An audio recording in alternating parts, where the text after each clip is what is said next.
Okay, today is Monday, the 27th of October, 2008.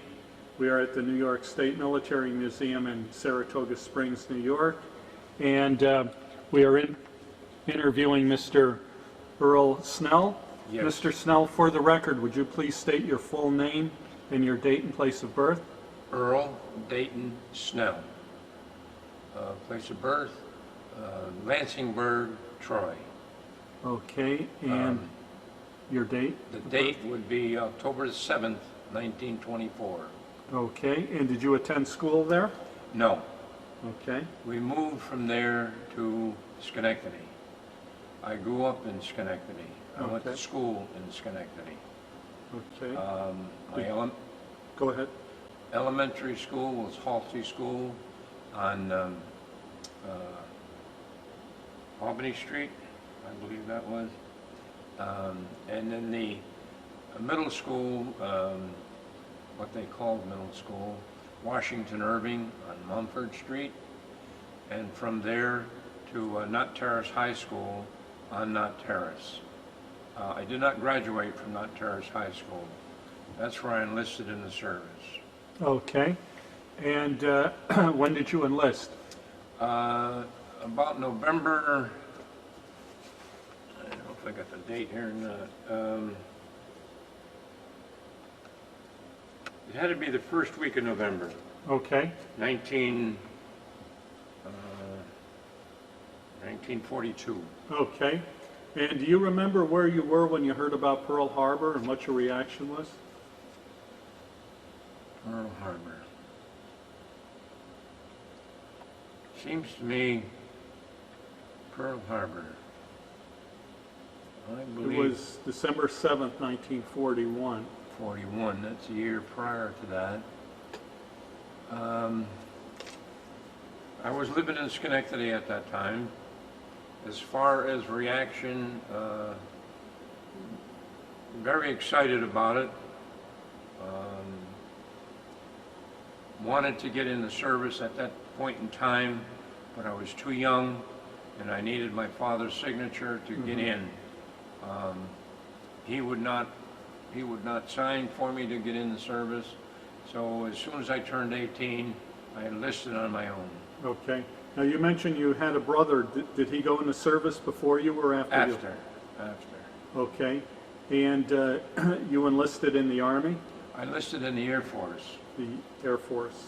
U.S. Air Force at that time. Okay. That was in Albany, where the enlistment took place.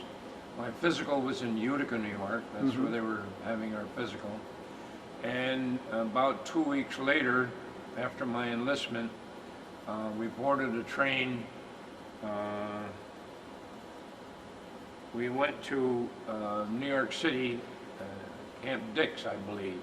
Okay. From there, we boarded a train to Florida for our basic training. Okay. And why did you pick the Air Force? Had you ever flown before? or- No, but I had a hobby of building small planes, and I was fascinated by the Air Force. But no, I always thought if I had the education, I'd go to become a training for a pilot. Okay. But that never happened either. Okay. So you went to basic training. Basic training in Florida. The military had taken over about 10 hotels right down on Miami Beach. And they were using the hotels for quarters for the recruits. We were training on the local golf course for our close order drill and so forth. That was our introduction into the service. Was that your first time away from home? Yes, really, really, yes. And it's happened before, but it did happen there too. We had one gentleman, when we were marching on the golf course terrain, his shoes were too tight and he took them off. So he was marching without his shoes. And unfortunately, two of the officers were standing there checking the troops as they were going through their routine. And they noticed this one man without his shoes. So they called him aside, and he said they hurt. So he apparently didn't wear shoes very often. I think he was a Southern boy. I don't have a name, but this was a little side issue. We also had guard duty there, where we would walk the perimeter of the hotel to keep order and keep civilians away from there. Because the area we were in, there was a lot of civilians not too far away. And it was not like a military camp that was confined with fences and so forth.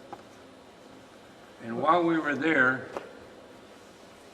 a draft came through. This is what we were told. A draft came through for the next available recruits to go to the Signal Corps. And that's where I was really introduced into the service. We went from Florida to Camp Crowder, Missouri. And that's where my basic training really took place. My carbine training, my close order drill, and the schooling that they had there for linemen. Our whole complement was 18, 19-year-old boys. And we were dissatisfied that they had taken us from our Air Force and putting into the Signal Corps. While we were there, we went through a training course where we built and constructed a telephone pole line. The poles were 35 foot high. What we did was learn how to climb a pole with the spurs and actually construct the pole line, put wire on the top, the cross arms, the whole necessary work to make it work, make it operate. Now, did this include electrical and telephone lines, or? Strictly telephone in this instance. After we finished our schooling, a lot of the recruits that came from Florida were questioning to be reclassified to get back in the Air Force. So they sent us to California to a depot. This depot used to be a Jap concentration camp, what we called a Jap con, where they confined the Japanese people when the war broke out. The tar paper huts, it was a dust bowl. We were there for 3 months. No mail, no information. We were like a lost group. What did they have you doing there? Nothing really. They couldn't, they had food rations. They had food rations for 75 people, and they had over 100. It was more than that. At any rate, the food rations that they had was less than the number of people they had there. So the mess hall was constantly trying to make up decent meals for us all the time we were there. We had no training, nothing went on there at all. Oh no, the carbon, I believe that's where I went out to Squaw Valley for the carbon, 30 millimeter carbon rifle that I had. We had some training for that. There wasn't very much military training as far as close order drill or anything like that. Did you have any? It was really disorganized. Okay. Did they give you any weekend passes or anything? No, no. You were confined to post for 3 months? Confined to post. Nobody left. And eventually, the orders came through for the reclassification. And little by little, the recruits that I was in the service with in basic training in Florida and also Camp Crowder, they would go and be tested. Some of them went to gunnery school, some of them went to navigation, and some of them were just sent to aircraft mechanic school. Unfortunately, they had nothing for me. So I was more or less one of the last to be deployed. I went to Santa Rosa, in Northern California, to another depot, if you will. Uh-huh. And in going there, the first thing they did to me, they looked up my records, and they gave me 2 shots.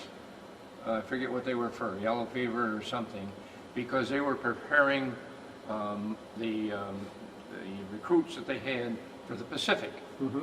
Okay, I got these 2 shots and I laid in my bunk for 2 days.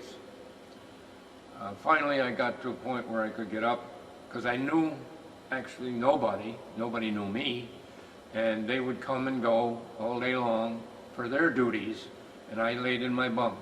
Nobody checked on me, I just laid there. Finally, I got up so I could go to the, what do they call them, the clerk, Company clerk? company clerk, and presented my papers that I had brought with me, because I was all alone in transporting from that place that I was located at, that depot, out to this new location. And the first thing out of his mouth, "We've been looking for you. Where you been?" "I've been right here." Sicker than a dog. Okay, I was interviewed by a captain there, and he looked over my paperwork, and I told him that most of the recruits that I was with were in the Air Force. We got reassigned. Now we were trying to get reassigned back to the Air Force. So he suggested that there was an outfit in Hemmerfield that was being put together for combat duty. Mm-hmm. So I was assigned to Hemmerfield. I went to Hemmerfield, and there's where we got a picture of how we would fit in to a squadron that was set up for missions. Now, Hammerfield, was that in California? California still. Okay. And while I was there in California, in Hemmerfield, I had been in the service long enough to entitle me to a vacation. Mm-hmm. It was over a year, with no time off. But I had no money to get home. So I went to the Red Cross and I got enough money for a train ticket to go home. It took me 4 days on this train, a day train, to get to New York, so I could get home to Schenectady. I was home for about 4 days, got back on the train and came back to Hemmerfield, California. Okay, I was in Hemmerfield being outfitted, acclimated to how we would be deployed and where we would fit in to the operations of the squadron. The squadron was the 363rd Fighter Group. The squadron that I was in was 382nd Squadron. Okay. Now, what kind of aircraft did they have? At that time, they were the pilots were training with what they called P-39s. Mm-hmm. It had a 37mm cannon that they would straddle in the cockpit that fired out through the propeller. They were training on that. Some of the pilots were twin engine on A-26s, but we didn't have much to do with that. Our duties was supporting what they needed. Mm-hmm. Then, when we finally got the full complement, all the men were outfitted for what they needed. We boarded a troop train, Camp Dixie Inn.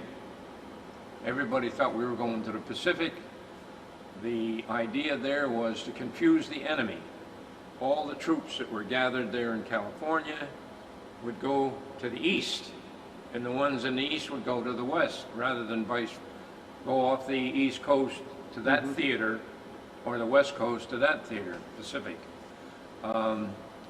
That's what we were told. They were doing this to confuse the enemy.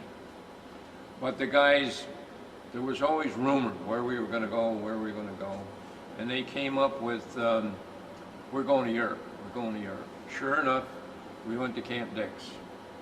Okay, we were in Dix overnight. The people that were within 120 miles there got a pass to go home. I had been home, so I didn't go. This friend of mine that I had buddied with, Frank Lewis, he was from Brooklyn, so he went home in my place because we were given a slot to get a pass to go home. So then came the boarding.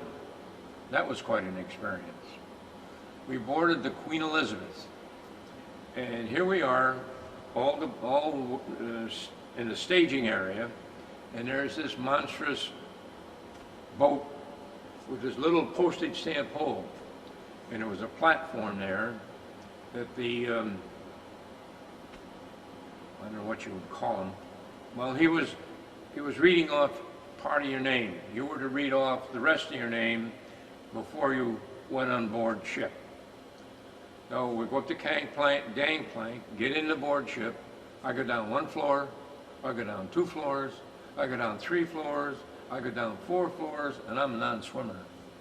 So that's where we were set up for bunks. They had taken over this English ship and made a troop ship out of it. But because it was so large and so fast, it didn't go in a convoy. It went all by itself. So we were aboard, I don't know, it seemed forever. But eventually, we were confined. We couldn't leave our quarters and went out to sea. In crossing the Atlantic, there was one experience that we were told about that we didn't know, but they had to make a sharp turn, a 90-degree turn in their crossing the Atlantic to avoid a submarine or a torpedo. Other than that, it was the only excitement. The second day out, I was still sick. I couldn't stand up, seasick. So by the third day out, I was able to stand up and get up on deck to get some fresh air because it was stifling in there. The other condition that we were confronted with, our rations, supposedly rations, we would stand in line with our mess kits up 2 or 3 floors to where they were serving the food. At that time, there was a big scandal. The English crews were taking our rations and giving us their rations, which were terrible, very bad. But that was another story. So eventually, we landed in Scotland. And we got off the ship. We got on a troop train in Scotland. And naturally, it was dark. We didn't know where we were going to go. We stopped a couple of times for food in our going on that train. We finally got to an RAF base, Rivenburg, England. We were stationed there for, I don't know, we set up our squadron. We were stationed there for, we had to be there 2 or 3 months. Okay, now, do you know the approximate date when you arrived? I believe I can give you that. And get it, find it here.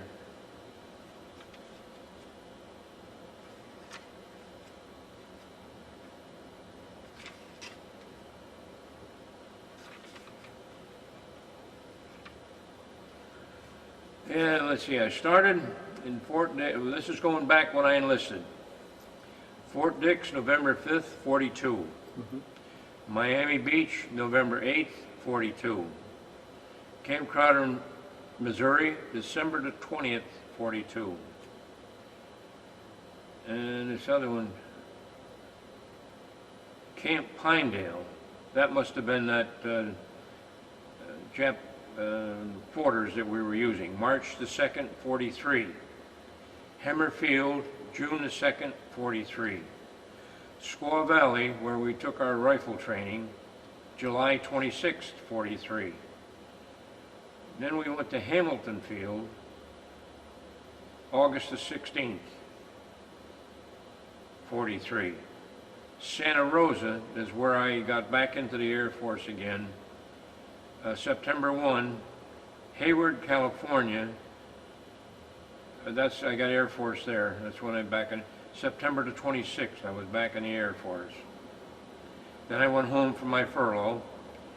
And then I said Dick's, it was Camp Kilmer, November the 2nd. And then Staten Island, December the 14th. Overseas, Scotland, December the 19th, 43. And I got England the same date. Kevil, K-E-E-V-I-O, December the 20th, 43. And then Rivenhall, I said Rivenburgh, it's Rivenhall, January the 22nd, 1944. Okay. And then Staplehurst. Well, why don't we go on from Rivenfort? Rivenhall, January Rivenhall. 22nd, 44. Okay. And what was that like there? That was an RAF base. Uh-huh. And we set up our squadron, and that's where we received the new planes, the P-51 Mustang. Okay. That was the most modern fighter aircraft we had at the time. Mm-hmm. Highly maneuverable, very fast. The pilots, unfortunately, were not familiar with them, and there was a lot of pilot error, accidents, if you will. Uh-huh.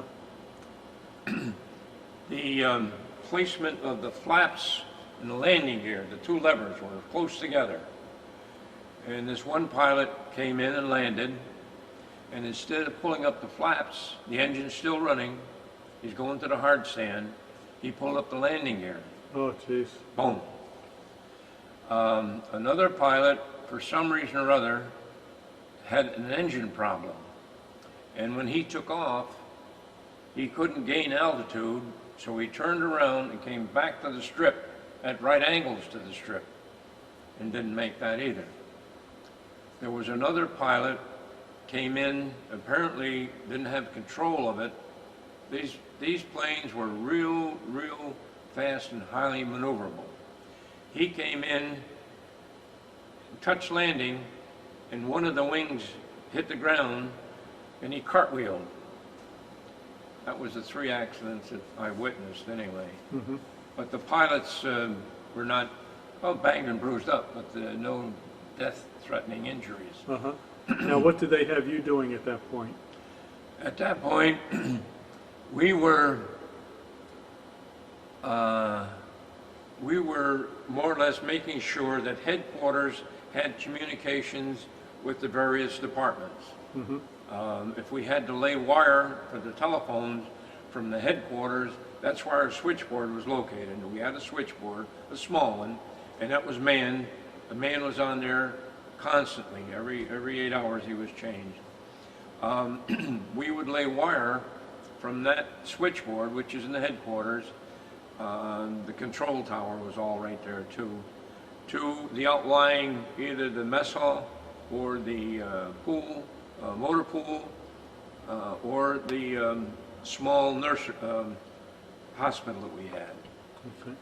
Once we had that set up, then we would maintain, alternate men would maintain the switchboard for calls coming in between these various departments and so forth. And if it went bad, if the connection or phone went bad, we had to take necessary equipment and trace it out and repair it or replace it. Mm-hmm. Did that happen very often? That there was problems? Not in England, but in Uh-huh. France it did, because of the terrain and the way we had to install it was a little bit different there. Okay, what was your living conditions like in England? In England, we had Quonset huts, Mm-hmm. billets. That was interesting too. I'm glad you mentioned that. They had these little stoves, 18 inches in diameter roughly, and they were about 5 feet high. Mm-hmm.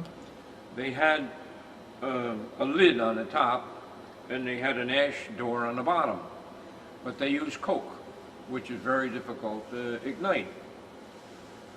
So the ingenuity of the American soldier, they would take lighter fluid and spray the lighter fluid on the coke.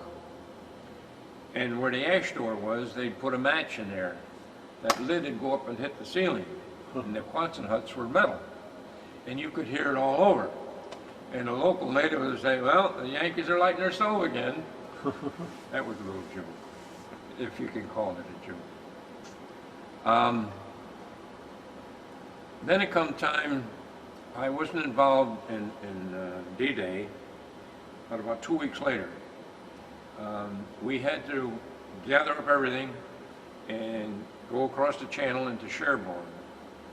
But we didn't stay at Cherbourg. It was just outside of Cherbourg. The Staplehurst was our first place. No, Staplehurst, yeah, Staplehurst. No, Staplehurst was in England, I'm sorry. St. Mary Glees.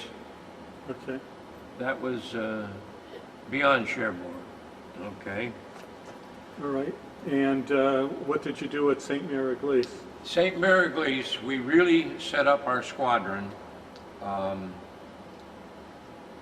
We set up our squadron, a temporary air base. They had mats that they used once the strip was leveled and cleared. They put the mats down for the fighter planes. While they were doing that, we were either getting headquarters organized and also the motor pool for the crew chiefs. We were getting that organized. When I say organized, everybody pitched in to help get into operation. Then from there, we would use the Jeep over there with a reel on the back with wire to go to the furthest point, which more than likely was the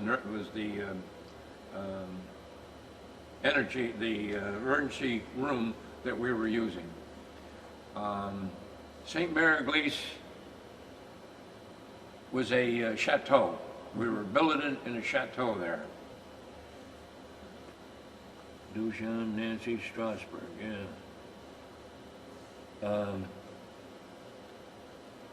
Now, by then, you were, that would have been like the summer of 1944. Yes.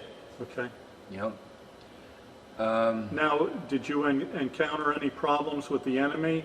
Were you shelled at all, or? No, not really. We were far enough back. We were supporting, I say supporting, the pilots were flying reconnaissance for Patton's race across France when he ran out of gas and all that other stories that were about him. What they would do, they would go out and fly a certain area for reconnaissance, fly that area, photograph it, come back to the field. The crew chiefs would take the cameras out, and the courier would send it to wherever they were developed. We weren't involved with that either. And get the films back so that they could be supplied to the frontline forces so that they would stay behind the bomb line.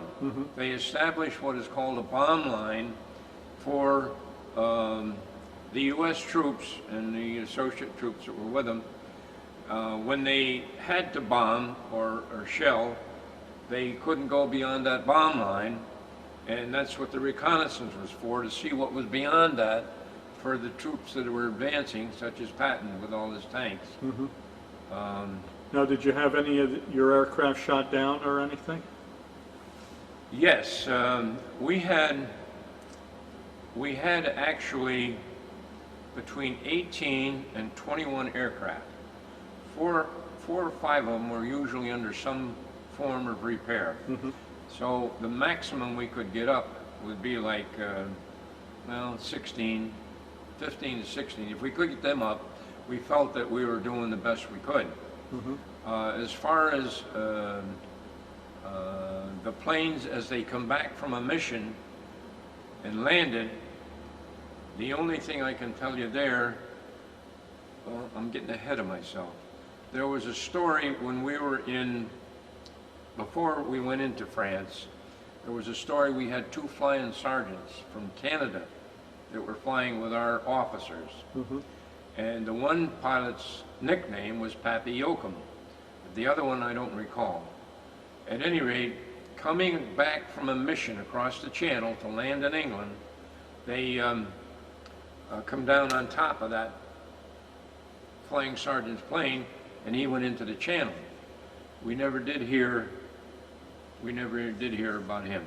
Mm-hmm. So what happened to him, I don't know.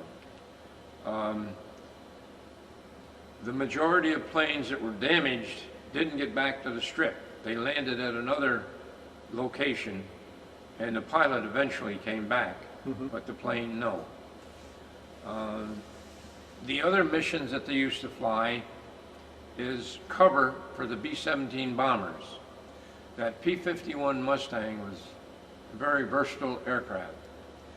They could put auxiliary tanks out on the wings and load the machine guns, the 50 caliber machine guns with ammunition, take off and fly cover for the B-17 bombers while they went inland, before they went inland, and then they would break off as the bombers neared their target to drop their bombs.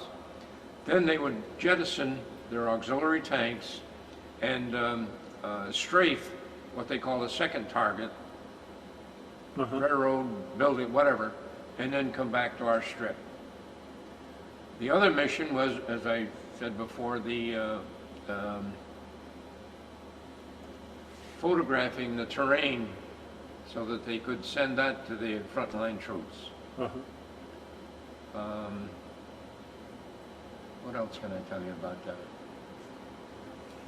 Okay. Now, did you get any leave or passes while you were in France? No. Okay. Just evening passes, not overnight. We did that. Did you have any kind of entertainment, like movies or USO shows, or? They were, because of where we were advancing, the USO shows and so forth would be with larger troops than our complement. When we got into Nancy, Dujan were first, and then Nancy. I don't have any dates there. Okay. I believe Dujan or Nancy, I forget now which one. But we were billeted in a bombed out hospital. And my friend, Frank Lewis, more or less my buddy, he was the teletype operator. We were in headquarters around the switchboard, the teletype operator and the switchboard, more or less together, communications again.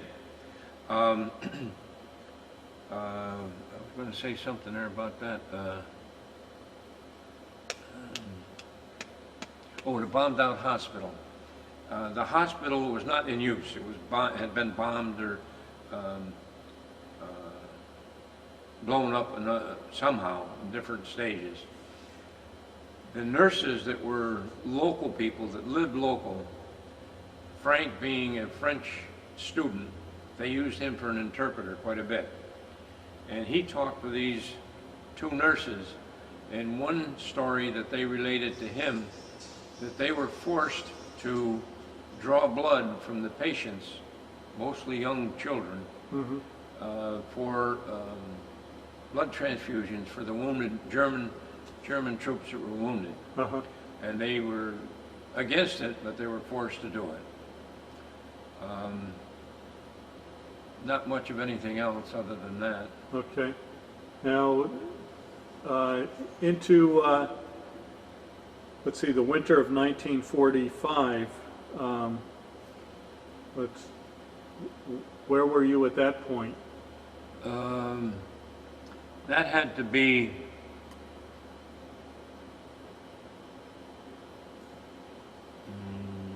Nancy. We were in Dujan for quite a while. We were in Nancy for quite a while. Okay. At that point, were you still moving, or was that more or less a permanent No, these station? places that I mentioned, we had our airport set up temporary, so that the pilots could come in and out.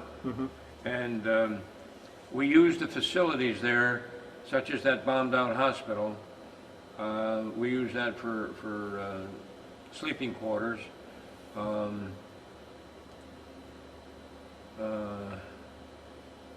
That would have been in the winter. Okay. I remember that part of it. Now, was your equipment and clothing adequate? Did you have adequate clothing and equipment? Oh, yes, we were in pretty good shape that way, because we had the use of the Quartermaster Corps. Whenever we needed anything, we could go there. And they would issue a new whatever we needed. We didn't always get everything, but clothing, things like that we were able to get, jackets and so forth. What about food? Was that adequate? Was your food adequate? Yes, we had the mess hall. Well, there again, because of the pilots, they were shown preference for the food chain, if you will. And of course we benefited from that. But yes, our food was good. One other thing, we always had brown bread. We didn't have white bread until I came home. While we were in Europe, it was all brown bread, no white, when we were able to get bread. Food was okay. They took care of us. Again, we relate that to the pilots. That's the reason we were in such good shape. Okay. And what rank were you at that point? Corporal. It's the Okay. highest rank I got. Okay. All right. And do you remember where you were in your reaction when you heard about the death of President Roosevelt?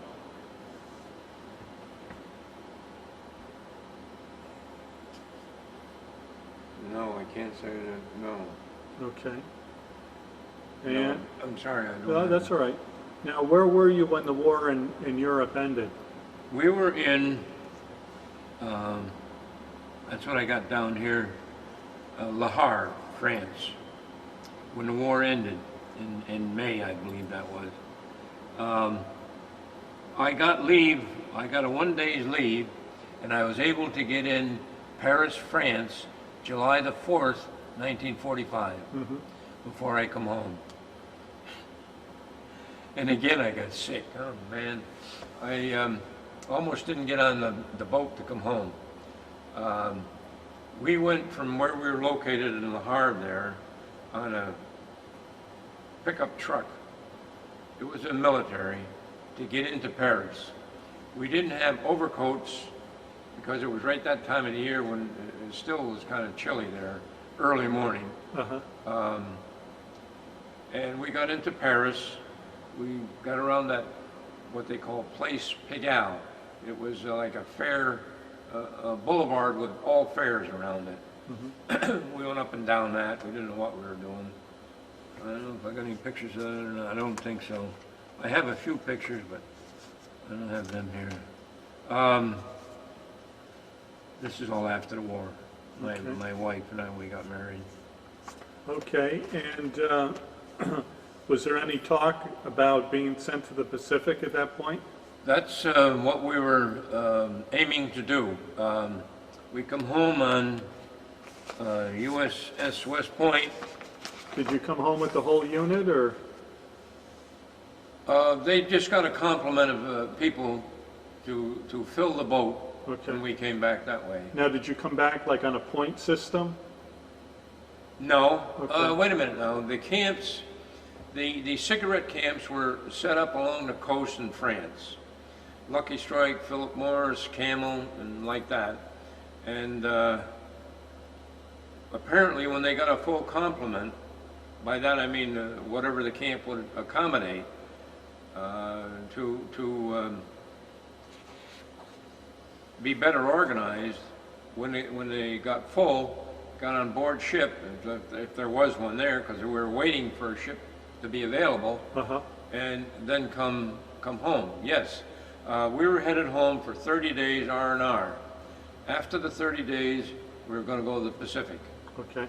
When I was home on furlough, I came home on the USS West Point. I got some papers here from the USS West Point. Okay. That was an experience too. Fresh food, fresh bread, everything was fresh on that. The Navy lived like kings. So we enjoyed that coming home. We landed in Newport News, Virginia.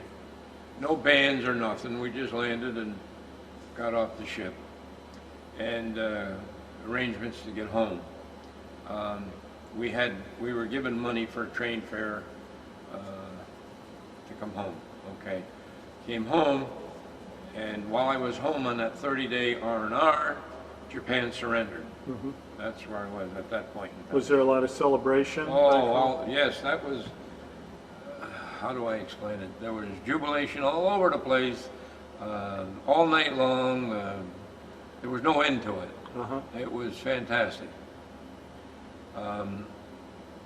From there, my 30 days were up. I thought we would go to Dick's in New Jersey, Yep. where we came in, and come home. No way. We were scheduled to go to the Pacific, and the plans were to go to Florida, to regroup there, and go to the Pacific. So that's what we did. We went to, what's the name of that camp? It's on my discharge. We went down there to Newfield, Florida, Okay. and we got discharged there. We got separation money, and I got a plane ticket to come home on a small charter plane. They flew for about an hour, but the weather was bad, so we wound up landing in Jacksonville. We stayed overnight in Jacksonville. We got back on the plane again and landed in Albany. Okay. And then I was home. Okay. That was the end of my career. And when you were discharged, I noticed you got the Bronze Star. Yeah, I got them all here. And what was that for? Well, let me see. I've got a, well, I can take it out of here. Oh, you don't have to pull it out. All right, well, I've got a copy in there. The various, it's in there, Laura, photocopy of the discharge. The various theaters that our pilots were in on the back page of that. I'll turn it over. I think right there. Maybe it's plainer there. The Air Offensive of Europe, Normandy, North France, and Ardennes, Rhineland, and Central Europe. Oh, the Bronze Star, you said? Yeah. Air Offensive of Europe. Okay. Good conduct. Air Offensive of Europe. The outfit that I was in when I got discharged was not the 382nd. I left that out. Just before the war ended, they made our outfit Recon Group, Okay. 69th Tactical Recon Group. And that, what happened there, they had some fresh troops come over from the United States. Mm-hmm. And they had been in the States all this time, the war was going on. And our headquarters group, our people, were supposed to train these ones that just came into the theater. And that's when we became this photo recon group.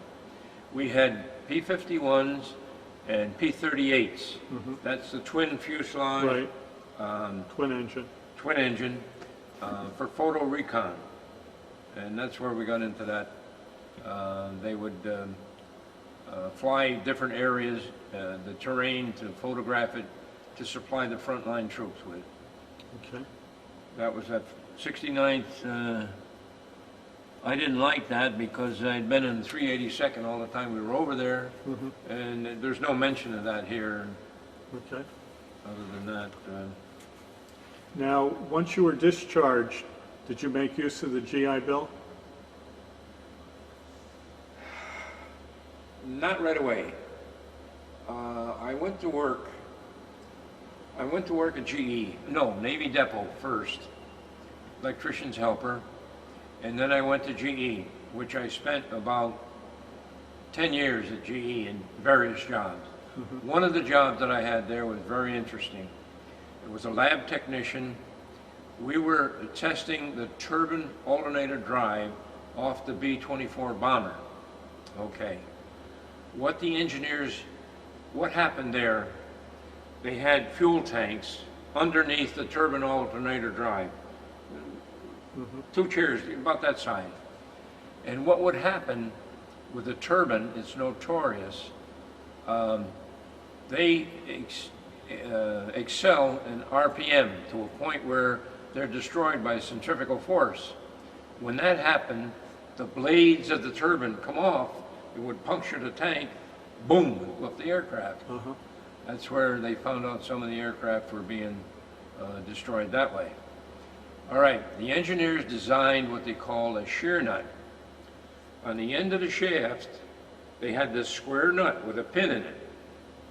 And at a certain RPM, that nut would open up, and they beefed up the housing of the turbine so that the turbine wheel would go against, once it was released on the shaft, go against the housing and grind to a halt and not destroy itself. The lab where I was working as lab technician, we had a concrete cell. We would put the turbine alternator drive that we got from Lynn River Works and set it up in there with all our gauges and associated equipment, and the gas that we burned was comparable to the exhaust gas from the jet engines. And we would run it for X number of hours. Then we get a phone call from Lynn River Works, one of the engineers. All right, you've been running it for 24 hours. Let it go. By that they meant open up so that it would get more exhaust and exceed its RPM and do what it was supposed to do. Then we crate it up, they put it on in a flatbed and send it to Lynn River Works. That job only lasted about a year. That was very interesting, very good. Very interesting too. The simple operation to save those B-24 bombers.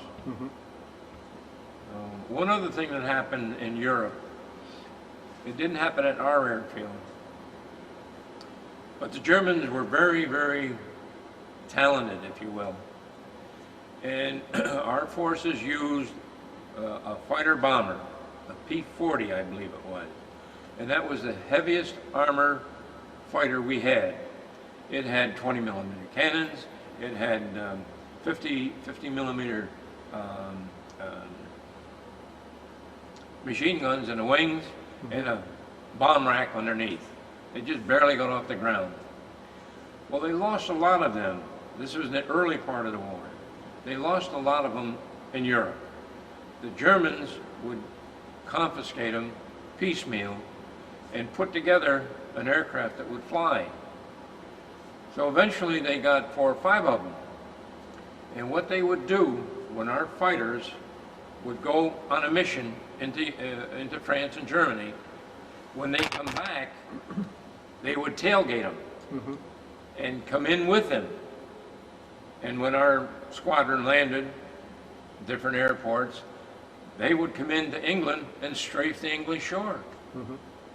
That was quite an operation that the Germans performed that not too many people knew about, but it did exist. When D-Day came, our pilots' planes had 2 white strips next to the fuselage, top and bottom.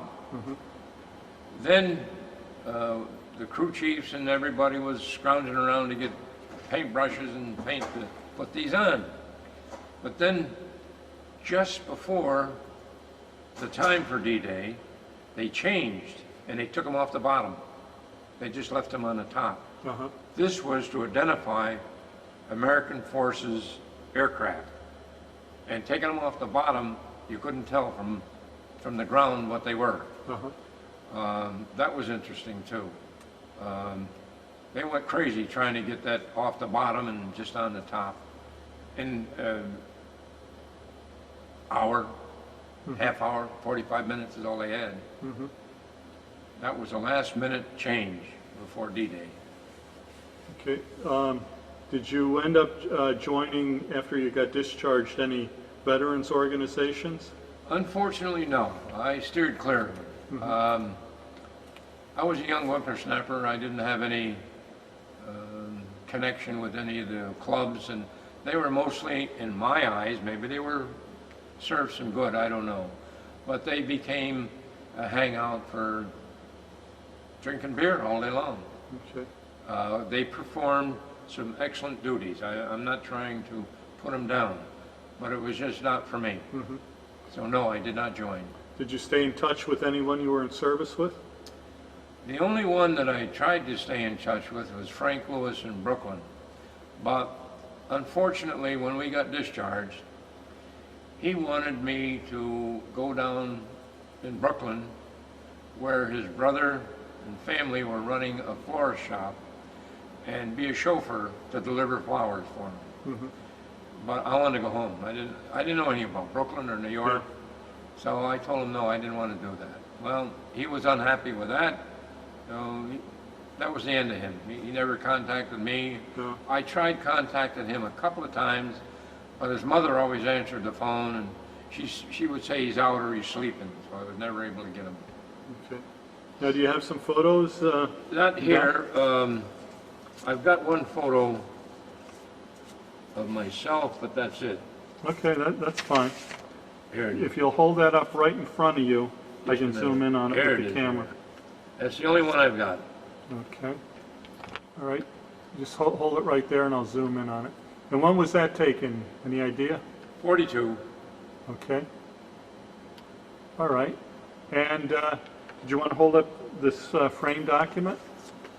It's my discharge. Okay.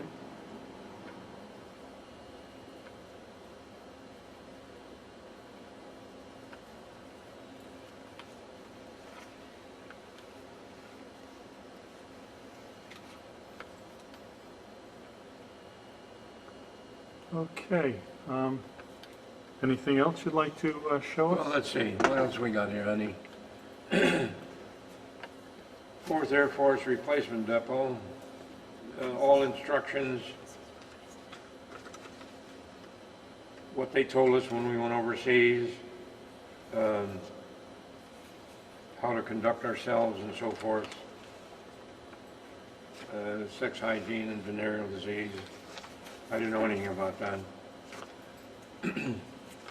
This is Supreme Headquarters, Allied Expeditionary Force, soldiers, sailors, airmen, Allied Expeditionary Force from Eisenhower. Okay, you want to hold that up and I'll zoom in on that.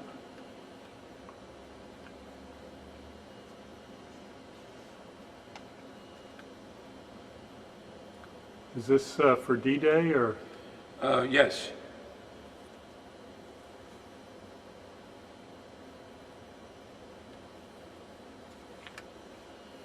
Okay. And the USS West Point that I came home on, they had daily papers, and this is what this is all about. And they gave us information of what was going on still with the war. That's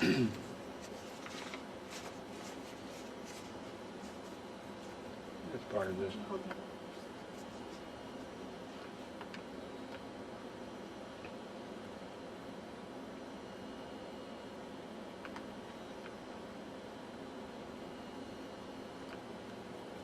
Okay. What is this one? Late News Dispatch, Camp Patrick Henry, Virginia. That must be when we landed. 3rd Fleet raids cost Japs 1,035 ships and 1,278 planes. Army plans to release ex-railroad men, also fly troops over U.S. Extending lease of former railroad. I don't know. Okay. Well, All right. no. Oh, upside down. That's something you want or not. Okay. All right. I can't really focus in on those. Yeah, I And didn't this think is so. your order thing. Oh, and these are the orders that I received when I came home, August 45. Army Service Force, the 2nd Service Command, Reception Station Number 2, Fort Dix, New Jersey.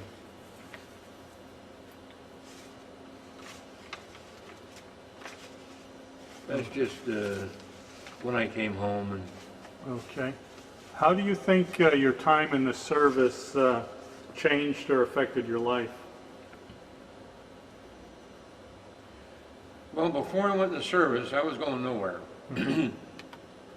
I was a wayward young whippersnapper, if you will. My mother had died, and I was living with my father, and I was pretty rebellious at that point in time. My education didn't have much of a future for any education. That's basically what led me to get into the service and get going with my life, really. The home life was not there. I was living with my sister most of the time. I had an older sister, she had children, and she was the only relative that I could stay with. Okay. I left high school as soon as I could. I didn't graduate, and hopefully my life would become worthwhile with service background. And Oh, you eventually did get your diploma, right? Oh, yes, yes. I got my high school diploma too, Okay. from that operation. Laura went with me then. I got both. I got the GED and my high school diploma, but you asked me about the GI Bill. I wound up in what is known as the Veterans Vocational High School. No, Veterans Vocational School, not high school. Veterans Vocational School in Troy.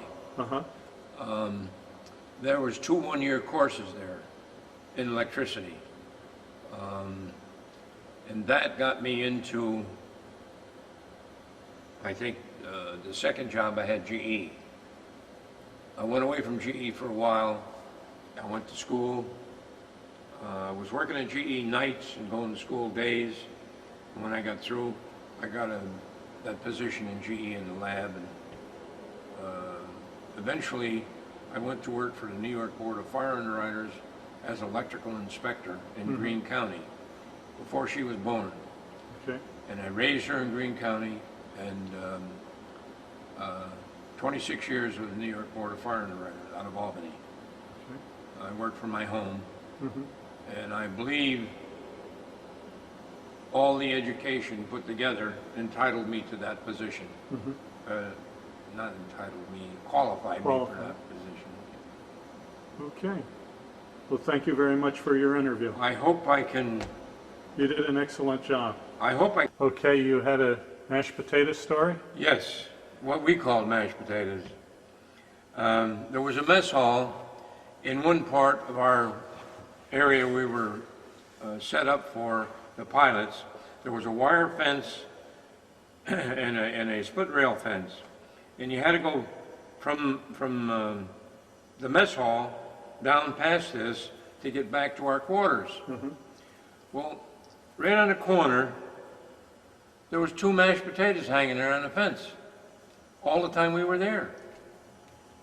And nobody bothered them until this one, pardon my French, donkey, jackass if you will, decided he wanted a souvenir. So he reached over to grab it, and when he did, it went off. Oh boy, so it was booby trapped. It was booby-trapped. But all the time we were there, I don't know, I'll say 40 to 50 trips by there. Nobody bothered, nothing. Then I take it the grenade probably killed him, right? As far as I know, he went in the meat wagon, and that was it. Yeah. We don't know what happened to him. But the dummy, Okay. he had to grab a hold of it for a souvenir, Yeah. looking for a souvenir. And we call them mashed potatoes. They're German Potato masher. Yeah, they hand were, grenades Yep. with that long wooden handle on it. Our grenades are got that little pin, that's it. That's a shame. All right, well, thank you. All right, I guess I'm done.